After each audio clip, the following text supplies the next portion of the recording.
Assalamu alaikum à tous. On se demande souvent ce que l'on peut découvrir sur le cheikh Mohammed Fawzi al-Karkari. Quoi de mieux que d'en apprendre un peu plus sur celui qui fut son vénérable maître, Moulay al-Hassan. Nous avons donc la chaîne initiatique de la tariqa Karkariya, le cheikh Sidi Mohammed Fawzi al-Karkari, qui a pris de son cheikh Moulay al-Hassan, qui lui-même a pris de son cheikh Moulay al-Tahar, qui lui-même a pris du cheikh Sidi Ahmed al-Alawi. Moulay al-Hassan, il possédait une grande ferme avec une spacieuse maison traditionnelle Zawiya à Temsamen, une commune rurale de la province de Drioche, dans la région de l'Oriental au Maroc. Il vivait en solitaire, toujours coiffé d'un chapeau rouge d'Algérie, enveloppé d'un turban blanc, et vêtu d'une djellaba traditionnelle marocaine en laine blanche. Sa chambre était équipée d'un lit, d'une télévision, d'une petite salle de bain et d'une radio avec un réveil réglé à 2h30 du matin, été comme hiver.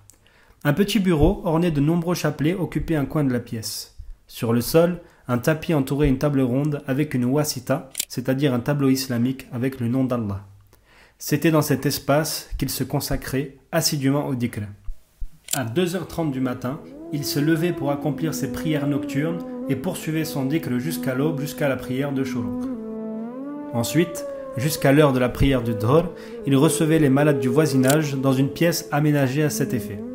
Il pratiquait la ruqya et prodiguait des conseils, assumant le rôle de médecin par défaut en fournissant gratuitement des médicaments. Après la prière de Dhuhr, il faisait une sieste, tandis que sa fille Rachida prenait soin de Moulay al-Hassan avec dévotion tout au long de la journée et de sa vie. L'après-midi, après la prière de Asr, il passait du temps en famille, à l'extérieur, sur un tapis avec une table, tenant constamment un chapelet en main et faisant du dhikr en prêtant attention à tous.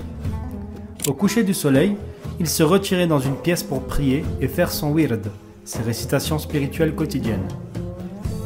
Ensuite, il revenait passer du temps avec ses enfants jusqu'à la prière du Isha.